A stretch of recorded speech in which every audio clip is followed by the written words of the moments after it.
In the shadowy world of geopolitics, where faith and power collide, a growing number of voices have begun to question a peculiar and provocative alliance, the one between the U.S., Immigration and Customs Enforcement (ICE), and the Roman Catholic Church. On the surface, their missions seem unrelated. One enforces national borders and deportations, the other offers spiritual refuge and humanitarian aid. Yet beneath this paradox, a more unsettling theory begins to take shape. Could it be that a clandestine network is operating under the veil of religion and government policy, orchestrating not just migrations, but spiritual realignments for a darker purpose? For decades, ICE has been at the center of America's struggle with immigration, often depicted in stark terms. Agents storming homes, separating families, and overseeing sprawling detention centers. But recent leaks and whistleblower accounts have hinted at something more than bureaucratic overreach. Some insiders suggest that ICE is being guided, not merely by law, but by an invisible hand, one that seeks to mold the demographics, beliefs, and allegiances of future American generations. Meanwhile, the Catholic Church, long a beacon of sanctuary for the marginalized, has deepened its involvement in immigration crises. In many cities, dioceses provide shelter, legal aid, and community services to undocumented migrants. Publicly, this is framed as an act of compassion. Privately, however, rumors swirl that the Church's involvement goes beyond charity. According to investigative journalists and former Vatican insiders, select parishes have acted as data collection hubs, amassing biometric and behavioral profiles of migrant populations under the guise of pastoral care. What would be the purpose of such covert cooperation? Some believe it ties into a decades-long initiative, quietly referred to in internal documents as sanctuary protocol. According to this theory, ICE and the Church have forged a pact to identify and channel individuals deemed spiritually receptive into controlled networks. These individuals, often fleeing trauma and conflict, are seen as fertile ground for ideological reprogramming. But this isn't simply about conversion to Catholicism. The goal, as some researchers claim, is far more complex: to rewire moral frameworks, dissolve national loyalties, and prepare masses for a coming global faith. This is where it gets darker. Whistleblowers allege that certain ICE-run detention facilities double as testing grounds for advanced psychological operations. Migrants placed in these centers are exposed to sophisticated subliminal messaging, sound frequency experiments, and AI-driven counseling bots designed to influence emotional states and belief systems. Some former detainees have reported vivid spiritual visions, sudden changes in personality, and even mysterious markings appearing on their skin. While most authorities dismiss these claims as trauma-induced delusions, independent labs have confirmed abnormal frequency activity around certain facilities. Parallel to this, the Vatican has quietly launched what it calls Mission Reconciliation, an initiative ostensibly aimed at healing communities affected by migration crises. Yet documents obtained by independent investigators reveal a more arcane dimension, references to the Pactum Lux, an obscure theological doctrine, suggesting that salvation must now come through a new covenant, one not tied to scripture but to suffering and migration. The implication? That spiritual authority is being redefined through the migrant experience, with the Church serving not just as shepherd, but as gatekeeper of a new metaphysical order. All of this converges around a central, chilling idea that ICE and the Church are preparing the groundwork for a future messianic figure, a hybrid symbol of law, suffering, and salvation, who will emerge from the migrant experience. Some esoteric Catholic writings speak of a pilgrim king who rises not from Rome, but from the desert, leading a people without nation into a new covenantal age. Could this be symbolic language for a controlled spiritual awakening, engineered through geopolitical crises? Adding to the intrigue are financial trails. Millions in government funds earmarked for immigration enforcement have been quietly funneled into non-profit Catholic organizations with vague reporting structures. These groups, in turn, are investing in AI-driven theological research, biometric surveillance, and neurolinguistic programming tools. One such initiative, known as Exodus Engine, purports to analyze spiritual susceptibility based on language patterns and trauma history, assigning individuals a divine integration score. While critics call this science fiction, proponents argue it is the future of faith. If belief can be quantified and influenced through trauma, migration, and technological mediation, then religion itself becomes programmable. And who better to oversee such a transition than an institution with millennia of experience in controlling the human soul? The implications ripple far beyond American borders.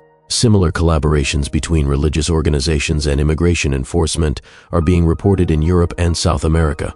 A global infrastructure may already be in place, one that uses the chaos of migration not as a crisis to be solved, but as a crucible to forge the next phase of human spirituality. So the next time you see a news clip of ICE agents escorting families into vans or a priest offering sanctuary in a dimly lit church, consider the possibility that you're witnessing something more than policy or piety. You may be watching a rehearsal, a carefully choreographed act in a much older, darker drama, one whose final act has yet to be revealed.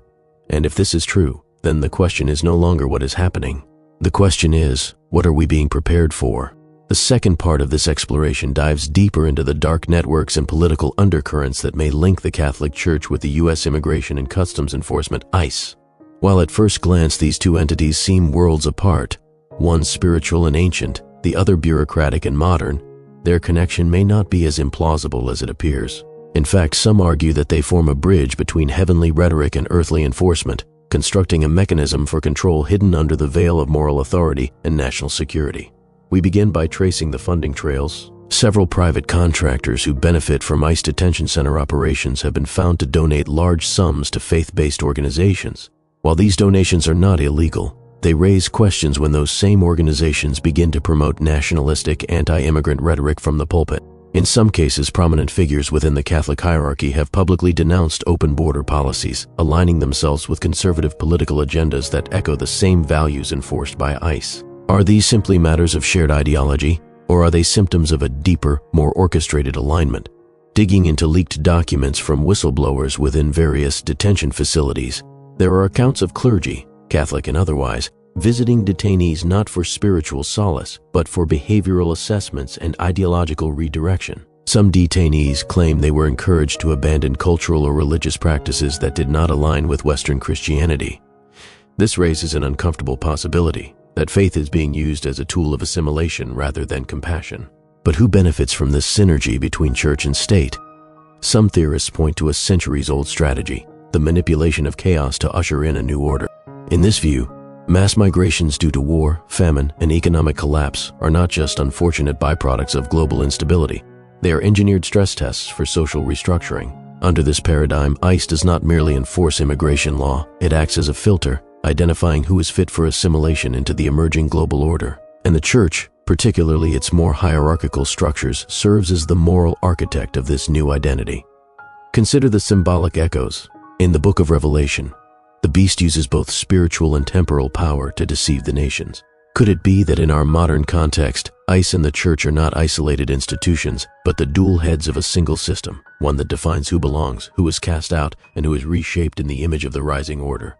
Further compounding the intrigue are reports of biometric data being collected in religious settings. Some parishes, especially in border states, have reportedly collaborated with local authorities to share attendance records or community outreach details.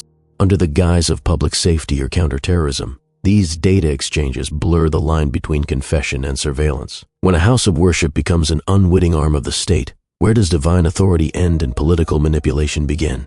Some whistleblowers even claim there is a covert ICE program known internally as Project Shepherd, which allegedly partners with religious institutions to identify influential community members for recruitment into soft surveillance roles.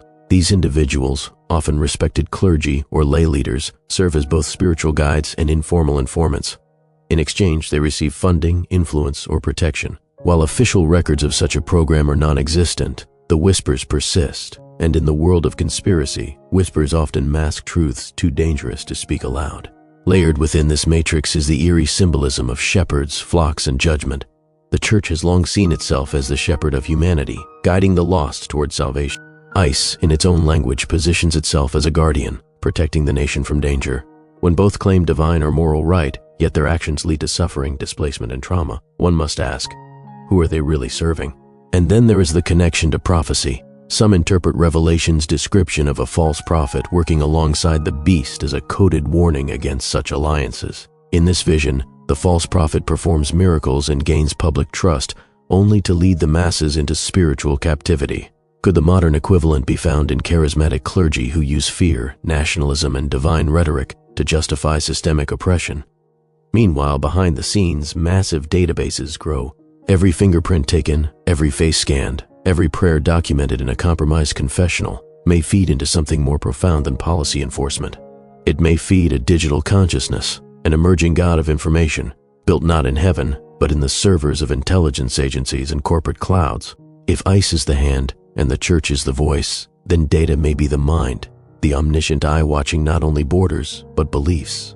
In recent weeks, investigative journalists have unearthed ties between certain dioceses and defense contractors, specifically those involved in surveillance technology. Contracts show the installation of facial recognition systems in church properties, allegedly for security reasons. But what if these are test sites, low-risk environments for perfecting tools meant for broader societal deployment? Some conspiracy theorists suggest that this entire apparatus is preparing for a moment of great unveiling, a sudden shift where spiritual and civil authorities will merge under a single banner. Whether called the New World Order, the Great Reset, or the Kingdom of the Beast, the outcome is the same: absolute control masked as divine destiny. And yet, there is resistance. Underground networks of whistleblowers, independent churches, migrant advocates, and digital activists are beginning to form what some call the remnant net. This decentralized movement aims to expose the collusion, preserve spiritual integrity, and protect the vulnerable. Their tools are encrypted communication, anonymous leaks, and a return to grassroots spirituality, untainted by institutional compromise. As we close this two-part exploration, one thing is clear. The world we inhabit is not governed solely by laws and creeds, but by the invisible architecture of power. ICE and the Catholic Church may appear on opposite sides of the spiritual and political spectrum, but in the shadows, they may be two instruments of the same orchestration. So, we are left with a haunting question. In a world where salvation and surveillance intertwine, who truly watches over the soul of humanity? And more urgently, who dares to resist? Let us not look only to the heavens for signs, but also behind the altars and through the detention gates. For it is often in the most unexpected alliances that the truth reveals its face and its mask.